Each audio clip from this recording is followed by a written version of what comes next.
वबरकातुहू नहमदुहू व नसल्ली अला रसूलिहिल करीम अम्मा बाद। आप लोगों को ये बखूबी मालूम है कि हर साल कासिमुल उलूम मोडुंगा मदरसा में इख्तितामी प्रोग्राम होता है और इमसाल भी ये प्रोग्राम मुनाकिद हुआ है। और इस प्रोग्राम के मुक़द्दस वक्त में मुझ जैसे नातवा को कुछ लबकुशाई का मौका मिला है, लिहाजा मैं इस मुक़द्दस वक्त को ज़ाया ना करते हुए अपने मौजू की तरफ आगे बढ़ता हूँ। और मौजू अमन बराए हिजाब। अल्लाह तबारक व तआला कुरान करीम के अंदर औरतों को खिताब करके फरमा रहे हैं, वक़रना फ़ी बुयूतिकुन्ना वला तबर्रजना तबर्रुजल जाहिलियतिल ऊला, कि तुम अपने घरों में ठहरे रहो और दिखलाना मत करो जैसा कि दिखलाना दस्तूर था पहले जाहिलियत के वक्त में। मुअज़्ज़ज़ सामिईन, आज से कई हज़ार साल पेशतर हज़रत इद्रीस और नूह अलैहिस्सलाम के दरमियानी दौर और नीज़ ज़माना फ़तरा यानी हज़रत अक़दस सल्लल्लाहु अलैहि वसल्लम और हज़रत ईसा अलैहिस्सलाम की दौर, जिनको कुरान ने जाहिलियतिल ऊला से ऊला फरमाया है, क्योंकि उन दौर में औरत की ये बेहयाई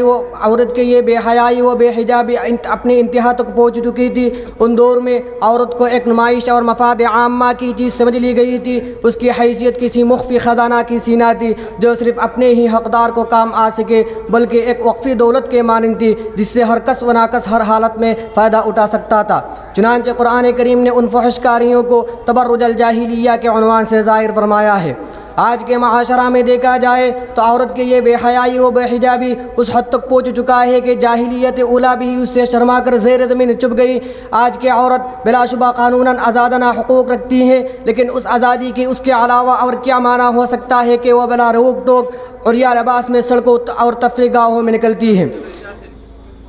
और अपने दिलरुबाना चाल डाल से राहगीरों को अपनी तरफ माइल करती हैं और उस हुस्न नमाई के ज़रिया कुआरी अपने लिए मुतअद्दिद दोस्त और शोहर के मुख्तलिफ हरीफ पैदा कर लेती हैं और शोहरों के इज़्न और मर्दी के परवाह किए बगैर आशनाओं से अलल एलान इख्तलात और बेतकल्लुफ़ बातचीत उनकी शिवा हो जाती है और गैरों से खलवत गुज़नी में शोहर को मुखल होने का कानूनन हक़ नहीं कि औरत अपने हुकूक में आज़ाद है, जिसके माना ये है कि तमद्दुन जदीद के फ़राइज़ा ने उन सियाकारों को रोकता नहीं है बल्कि उनके राह में सहूलतें फ़राहम करते हैं।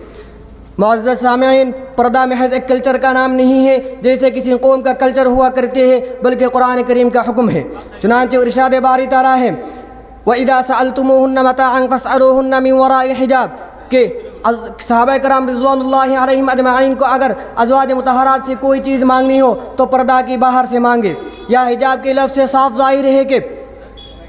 औरतों को मर्दों के सामने बेगैर पर्दा के आना बिल्कुल जायज़ नहीं है। अल्लाह तबारक व तआला और फरमाते हैं, या अय्युहन नबिय्यु कुल लिअज़वाजिका व बनातिका व निसाइल मुअमिनीना युदनीना अलैहिन्ना मिन जलाबिबिहिन, ऐ नबी अपने बीवियों, बेटियों और मोमिनीन के औरतों से कह दीजिए कि वह अपने ऊपर चादर लटका ले। युदनीन के माना है लटकाना। जाहिर सी बात है कि चादर चेहरे पर ही लटकाई जाती है और बाकी जिस्म में तो लपेटी जाती है, यानी जिस्म और सर को छुपाने के साथ साथ अपने चेहरे पर भी चादर लटका ले और घुंघट सा बना ले। कुरान और फरमाता है, वला यदरिबना बिअरजुलिहिन्ना लियुअलम मा युख्फीना मिन ज़ीनतिहिन, और चलते वक्त अपने पाँव को ज़मीन पर ज़ोर से ना मारे कि उनकी मुख्फी ज़ीनत ज़ाहिर हो जाए। मैं हैरान हूँ मेरे जिस्म मेरे मर्ज़ी के नारा लगाने वाले फेमिनिस्ट ख़वातीन के बारे में जो पूरे दुनिया में है। कुछ तो बोले उसके हक़ में, कुछ तो बोले पर्दा के हक़ में, कि जब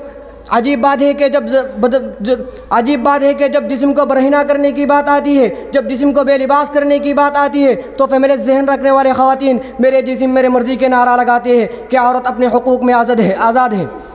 मामला ऐसा नहीं है मेरे बहनों, बल्कि आका करीम सल्लल्लाहु अलैहि वसल्लम ने फरमाया कि बेहयाई से बचो, क्योंकि जब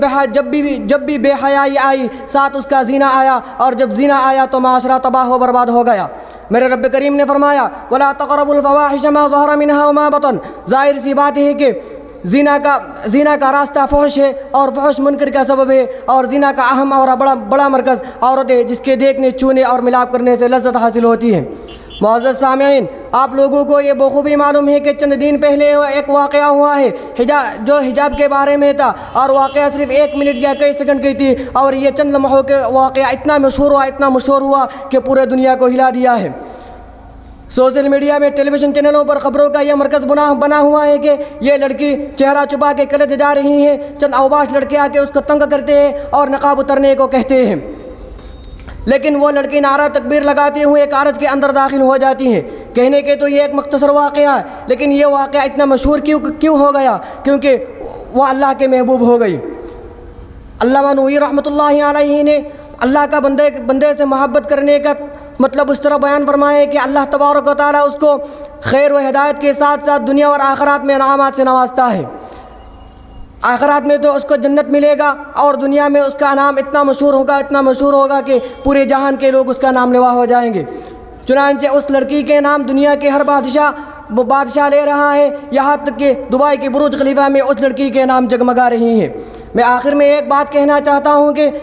मेरे रब जिस तरह रहमान है उसी तरह क़हार है। चुनांचे अल्लाह तबारक व तआला अपने क़हार होने के दलील कुरान करीम से खुद मिसाल से पेश कर रहे हैं कि ज़रबल्लाहु मसलन लिल्लज़ीना कफ़रू इम्रअत नूह व इम्रअत लूत कानता तहत अब्दैनि मिन इबादिना सालिहैन फ़खानताहुमा फ़लम युग़निया अन्हुमा मिनल्लाहि शैअन व क़ील उद्ख़ुलन नार मअद दाख़िलीन कि नूह और लूत अलैहिस्सलाम की बीवियों को जहन्नम में जाना होगा, अगरचे वो दोनों मेरे दो नेक और बरगुज़िदा बंदे के निकाह में है, उसके बावजूद भी उसको जहन्नम जाना होगा, क्योंकि उन लोगों ने अल्लाह ताला की नाफरमानी की है, अल्लाह ताला के हुक्म अदली की है, गुनाह और मासी के मुर्तकिब हुए हैं, इसलिए उनको जहन्नम में जाना होगा।